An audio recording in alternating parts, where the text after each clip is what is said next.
IAS बनना कितने सारे स्टूडेंट्स का ड्रीम होता है और ये ड्रीम आपको तब पूरा होगा जब आप उसके लिए आज ही से मेहनत करना शुरू करेंगे, बिकॉज ये लंबा रास्ता है और इसको कवर करने में काफ़ी वक्त लगता है। और आईएएस बनना आज काफ़ी आसान हो चुका है बिकॉज आपके सिटी में श्रीनगर के अंदर क्विंटेसेंस अपना एक नया बैच शुरू कर रहा है आईएएस के लिए, जो अगले अटेम्प्ट और उसके बाद वाले अटेम्प्ट्स के लिए स्टूडेंट्स को प्रिपेयर करेगा।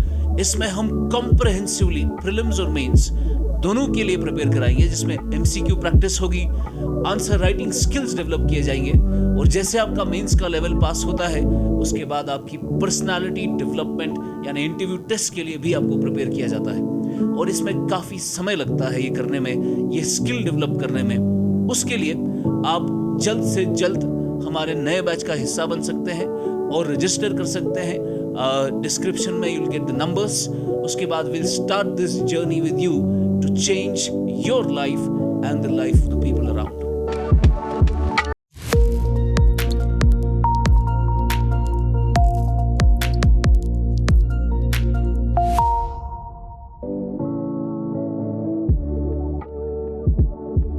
पूरी दुनिया में इस वक्त we have close to $40 trillion of total money supply in the world। How much is $40 trillion? अगर आपको एक पर्सपेक्टिव चाहिए, 1 million seconds is close to 12 days, 1 billion seconds is close to 32 years, and 1 trillion seconds is close to 32,000 years। That is the amount of money we have created so far। Now, what is money and how money is created and what is the evolution of money? वो समझने से पहले we need to get in the context कि पैसा क्यों create किया गया, पैसे से पहले क्या सिस्टम था, और इस वीडियो में हम इसी चीज को क्लासिफाई करेंगे कि what was there before the money came into existence and how the monetary exchange has evolved over the years। Let's begin with the barter system। Barter system is a system जहां पर अभी पैसा involve नहीं था, money अभी create नहीं किया गया था, एंड बार्टर सिस्टम के अंदर it was the simplest form of exchange जहां पर one commodity was exchanged with another commodity. Commodity to commodity exchange हो रहा था, जहां पर अगर मेरे पास कोई सरप्लस कमोडिटी है और आपके पास कोई सरप्लस कमोडिटी है, हम आपस में कमोडिटी टू कमोडिटी एक्सचेंज कर रहे हैं, that would be the barter system. और बार्टर सिस्टम के काफ़ी सारे फायदे भी थे, काफ़ी नुकसान भी थे, एंड इसके जो कॉन्स थे they used to outweigh the pros. इसमें फायदे क्या क्या थे? सबसे पहला फायदा, मनी इन्वॉल्व नहीं था। That was the first pro regarding the barter system. There was no usage of money. अब ये क्या फायदा है? It is the simplest form of exchange, जहां पर for example if right now जहां पर हम पैसा इस्तेमाल करते हैं यूनाइटेड स्टेट्स के अंदर, फेडरल रिजर्व जो वहां का सेंट्रल बैंक है, वहां पर अगर वो टेपर टैंट्रम करेंगे या किसी पॉलिसी के तहत अपने डॉलर को स्ट्रॉन्ग कर लेंगे, उसकी वजह से इंडिया से कैपिटल आउटफ्लो शुरू हो जाएगा। इंडिया के लिए काफी महंगा हो जाएगा ऑयल को इंपोर्ट करना। Now this is a problem with the monetary system. पर जब पैसा ही इन्वॉल्व नहीं है और बार्टर का काम चल रहा है, कमोडिटी टू कमोडिटी एक्सचेंज हो रहा है, तो ऐसी कोई प्रॉब्लम इकोनॉमी में नहीं होती है। The second important benefit of the barter system was, barter system के अंदर there was less inequality in the society. Why? Because concentration of wealth का कॉन्सेप्ट उतना पॉपुलर नहीं था। अगर आप कॉन्सेंट्रेट कर भी लेते, आपको कमोडिटीज को ही कॉन्सेंट्रेट करना पड़ता, जो कि काफी डिफिकल्ट था। That is why in the barter system concentration of wealth was difficult, and because of that there was less inequality in the society। These were the two fundamental benefits of the barter system। What were the disadvantages of the barter system? Number one, it included double coincidence of wants। जब तक मेरी want और आपकी want आपस में हमारी wants coincide नहीं करेंगी, तब तक ट्रांजैक्शन पॉसिबल नहीं है। और डबल कोइंसिडेंस ऑफ वांट्स इतना आसानी से इकोनॉमी में आपको नहीं मिलता है। That is why barter system के अंदर एक ट्रांजैक्शन करने के लिए आपका काफी ज्यादा कॉस्ट होता था। दैट इज व्हाई बार्टर के अंदर we call it there was a high transaction cost. Not only that, along with it barter system में there was a problem of division of labour, specialisation नहीं था, because आपको double coincidence चाहिए था और आपको कमोडिटी टू कमोडिटी एक्सचेंज करना था, जो काफी डिफिकल्ट था. That is why everybody was trying to create all the commodities by themselves. तो स्पेशलाइजेशन का प्रोसेस काफी पीछे रह गया, डिवीजन ऑफ लेबर काफी हैम्पर हुआ. वो तो मनी आने के बाद ही डिवीजन ऑफ लेबर और स्पेशलाइजेशन अपने अपने फील्ड में काफी पॉपुलर हुआ. Not only that, barter system के साथ साथ एक और प्रॉब्लम ये था, that was the divisibility of value. अगर मुझे आपको कोई पैसे देने हैं या मुझे आपके साथ कोई ट्रांजैक्शन करनी है, I have a commodity and you have another commodity, और हम इस कमोडिटी टू कमोडिटी एक्सचेंज को we want to take the exchange into consideration. उस चक्कर में आपको ये चीज का भी ध्यान रखना है कि आप जो कमोडिटी दे रहे हो और उनसे जो कमोडिटी ले रहे हो, क्या उनका वैल्यू बराबर है, क्या एक कमोडिटी का वैल्यू ज्यादा तो नहीं है. उसके चक्कर में आपको वैल्यू को डिवाइड करना पड़ेगा, and divisibility of value was a problem in the barter system. Not only that, there was again a problem of fungibility. अगर आपने किसी वैल्यू को डिवाइड भी कर दिया, फिर क्या उन डिवाइडेड पीसेस को इंटरचेंज किया जा सकता है? आज आपके पास अगर 10 रुपए का नोट है और दूसरे हाथ में दूसरा 10 रुपए का नोट है, आप आराम से इसको एक्सचेंज कर सकते हो, पर ये fungibility was not possible in the barter system. Barter system के साथ there was another problem of a measure of value और अ यूनिट ऑफ अकाउंट, कि आपको किसी चीज का अगर इस वक्त कीमत तय करनी है तो उसके साथ साथ लिखा होता है कि दिस आइटम इज वर्थ ₹1000 और 2000. That is the measure of value, that is the unit of account. पर जब आपका पैसा ही नहीं है तो चीजों का मेजर ऑफ वैल्यू कैसे किया जाएगा? These were some of the fundamental issues of the barter system. Now, because of these issues, हमें लगा कि we should create a new form of exchange, जहां पर we called it the monetary exchange with the creation of money. Now, what is money? You know, economists say money is what money does. पैसा वो है जो पैसे का काम करेगा. Now, what are the functions of money? Money is a matter of functions for a medium, a measure, a standard, a store. तो ये क्या है? ये फंक्शंस में मैंने जो आपके सामने ये 4 फंक्शंस डाले, how do you classify it? आपके 2 प्राइमरी फंक्शंस है और 2 सेकेंडरी फंक्शंस है पैसे के. Now let's define the primary functions. सबसे पहला function, money has to be a medium of exchange, यानी आपको कमोडिटी टू कमोडिटी एक्सचेंज करने के लिए अब एक मीडियम की जरूरत है, और मीडियम हमेशा वही बनता है जिसकी हाई डिमांड हो. तो डिमांड जिसकी ज्यादा होगी इकोनॉमी में, वही मीडियम तैयार हो जाता है, medium of exchange. Second, we have the measure of value. पैसा ऐसा होना चाहिए जिसमें आप हर चीज का वैल्यू डिटरमाइन कर सके, जिसमें हर चीज का वैल्यू मेजर किया जा सके. That is the measure of value. Then money has to be a standard of deferred payments. If there is a deferred payment, आपने कोई लोन लिया है, you have to pay back the loan, it should be paid back in terms of money. And finally, it has to be a store of value. Money ऐसा हो जिसमें पैसा store किया जाए, जिसमें वेल्थ स्टोर की जाए और फिर जाके उसको ट्रांसफर भी किया जाए. That is the 4 functions of money. शुरू पहले 2 are the primary functions and आखिरी 2 are the secondary functions of money. अब पैसा तो मैंने आपको बता दिया और डेफिनेशन भी यही है, money is what money does and these are the functions of money, that is what money does. Now पैसा, इसकी शक्ल क्या है? पैसे की हमारे पास कोई सूरत नहीं है. पैसा पहले जमाने में कुछ अलग होता था और आज हमारे पास कुछ अलग किस्म का पैसा है. We start with the commodity money.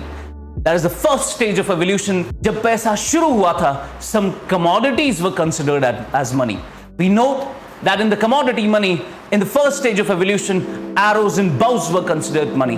We have also seen some societies where whale teeth were considered as money, like in Fiji. We have also seen in Indo-Pacific region, cowries were considered as money. We have seen that in North America, precisely in United States of America, until recently, tobacco was considered money. Cattle, sheep and goats were considered as money. We know that these commodities in different societies were considered as money. इसी को इस्तेमाल किया जाता था as a medium of exchange, as a measure of value, as a store of value, as a standard of deferred payment. Now that was the beginning of money, when these commodities were considered as money. पर problem बाद में ये हुआ कि आपके लिए जो पैसा है वो जरूरी नहीं कि बाहर वाले के लिए भी वही पैसा हो. आपके लिए पैसा सीशल्स है, काउरीज है, उनके लिए पैसा कुछ और है, तो इंटरनेशनल ट्रेड कैसे होगा? तो it did not augment international trade. उसमें प्रॉब्लम एक और था कि कमोडिटी मनी के अंदर it was not a good store of value. Why? Because आप कैटल्स को स्टोर कर रहे हो, आप कॉन्सेंट्रेशन ऑफ वेल्थ कर रहे हो, but how can you store something which is a perishable commodity? आपका पैसा ही पेरिश हो रहा है। तो these were some of the problems with the commodity money. After the commodity money, slowly and gradually, we shifted to metallic money. Now, what is metallic money? Some metals were considered as money. Now, first of all, we know gold and silver पर हमारी नजर गई और हमने उसी को पैसा consider करना शुरू किया। गोल्ड एंड सिल्वर के साथ साथ वी ऑल्सो हैव कॉपर, निकल, स्टील, ब्रॉन्ज, क्यूप्रोनिकल कॉइन्स। ये दुनिया भर में फैली और मेटल की शुरुआत हुई as money. Now metal was considered as a medium of exchange. तो मेटल्स को ही पैसा कंसिडर करना शुरू किया गया। After the metallic money, we have also seen that when this metallic money was in circulation, दो किस्म का पैसा आया। One is known as the full bodied system, जहां पर आपके मेटल के कॉइन के ऊपर जो फेस वैल्यू है वो फेस वैल्यू बराबर होता था उस मेटल के अंदर जो मेटल इस्तेमाल हुआ है, कॉइन के अंदर जो मेटल का वैल्यू है उसके बराबर। Face value was equal to intrinsic value.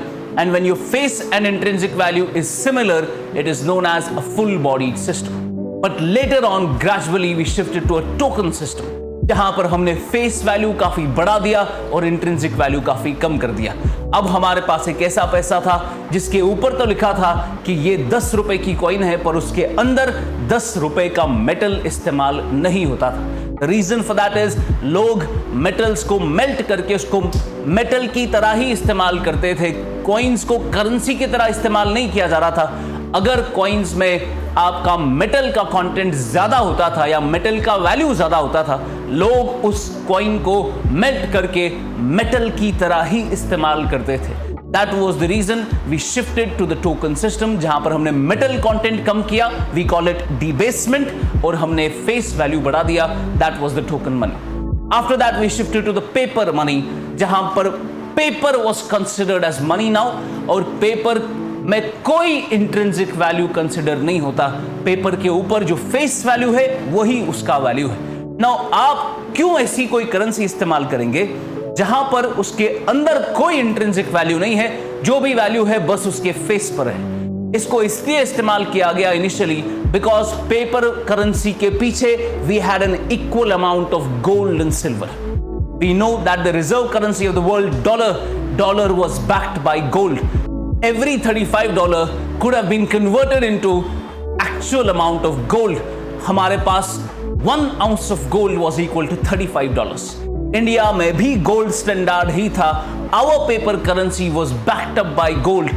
We had a 40% reserve system, जहां पर जितनी भी करेंसी हम छपाते उसके पीछे we had a 40% gold. तो दुनिया पूरी गोल्ड स्टैंडर्ड पे काम कर रही थी। Then came the Bretton Woods Conference, और ब्रेटन वुड्स के अंदर दुनिया भर ने गोल्ड स्टैंडर्ड से हटकर डॉलर को एज ए रिजर्व करेंसी समझा और हमने अपनी रिजर्व में से गोल्ड को हटाकर डॉलर को रिजर्व समझा। अब जो भी करेंसी आगे छपेगी उसके पीछे आपका डॉलर ही रिजर्व बनेगा। हमने डॉलर को रिजर्व करेंसी क्यों समझा?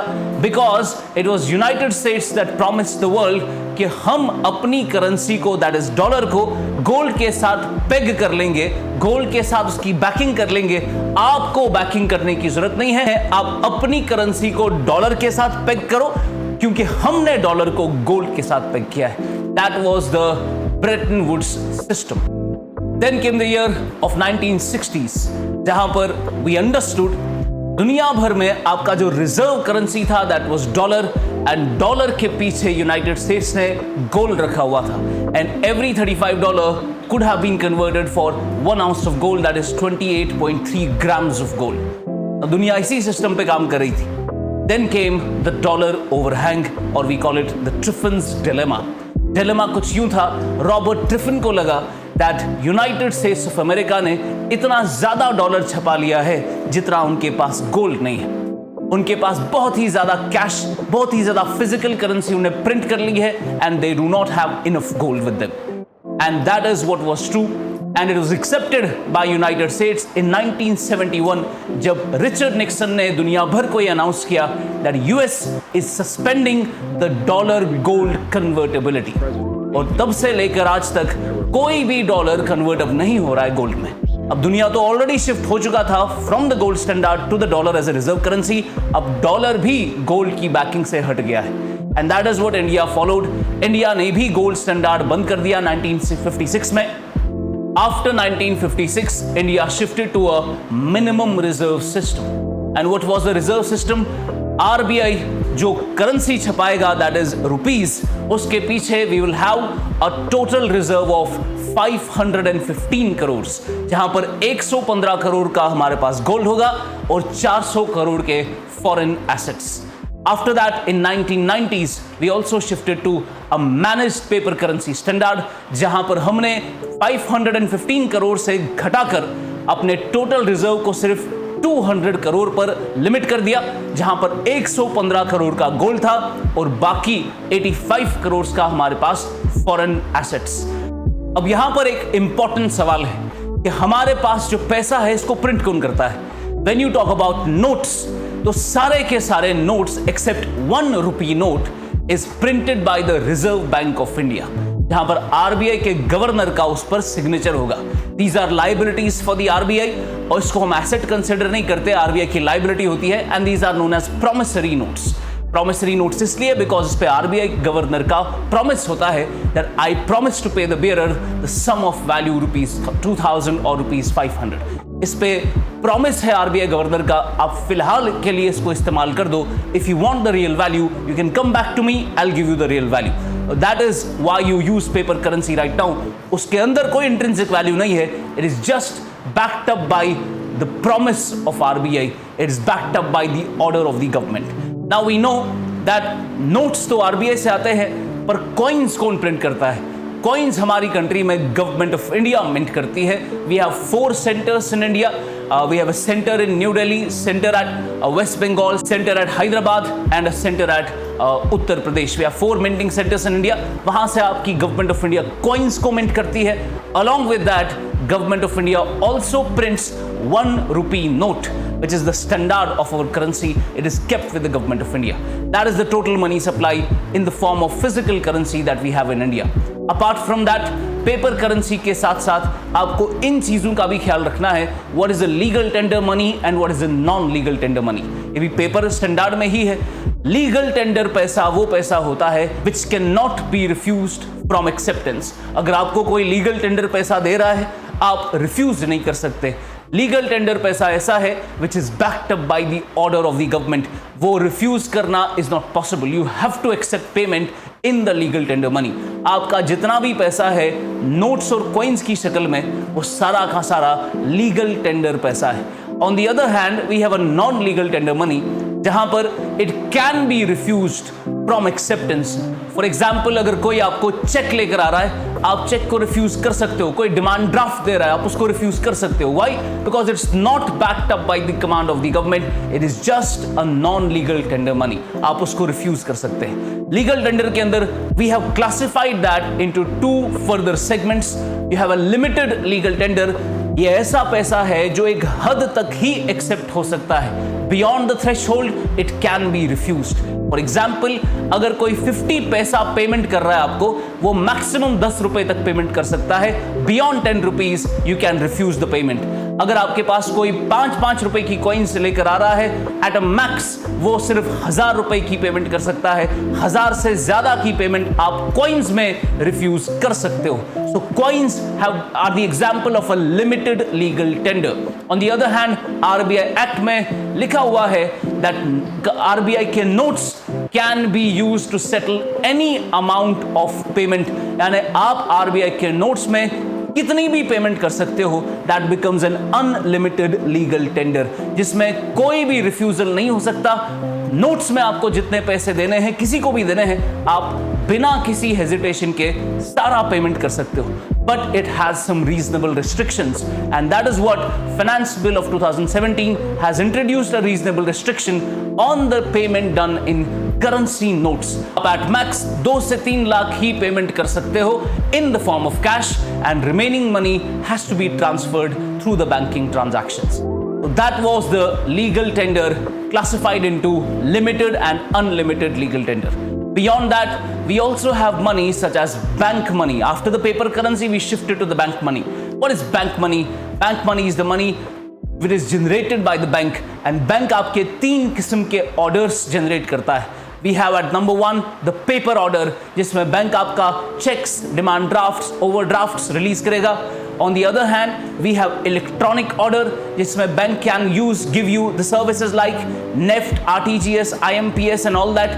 And also we have plastic orders, जिसमें बैंक आपको क्रेडिट कार्ड, डेबिट कार्ड या हाइब्रिड कार्ड की सर्विसेज दे सकता है.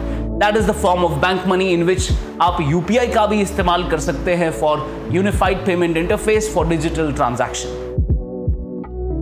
Now यहाँ पर एक सवाल आपके दिमाग में ऐसा भी होगा कि जब हम ATM इस्तेमाल करते हैं और ATM आपका है एक्सिस बैंक का और आप SBI के ATM मशीन पर जाकर वहां से पैसा निकालते हो, how does that happen? That happens through the National Financial Switch created by NPCI.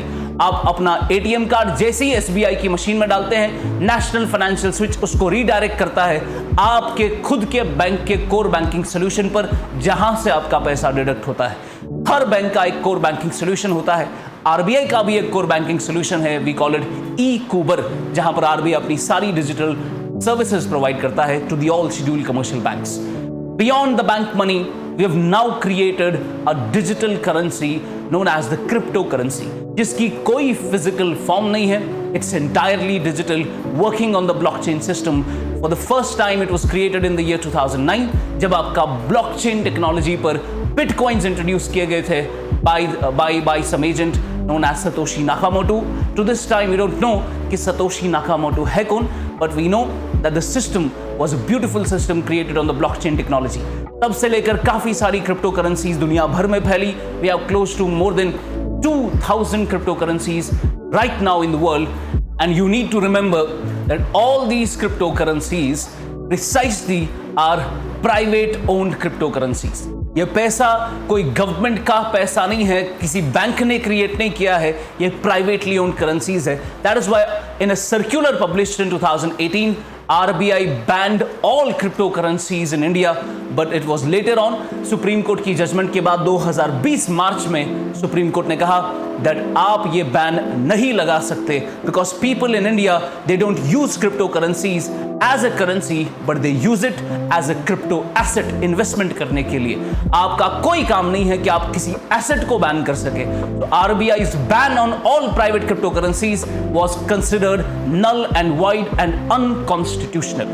But we know why RBI did that, because RBI अपनी खुद की क्रिप्टो करेंसी लॉन्च करना चाहता है by the name of digital rupee. वो इस साल के आखिर में या अगले साल के बिगिनिंग में आपके इंडिया में रिलीज हो सकती है. On the digital rupee we'll have a dedicated session. Thank you so much. God bless you.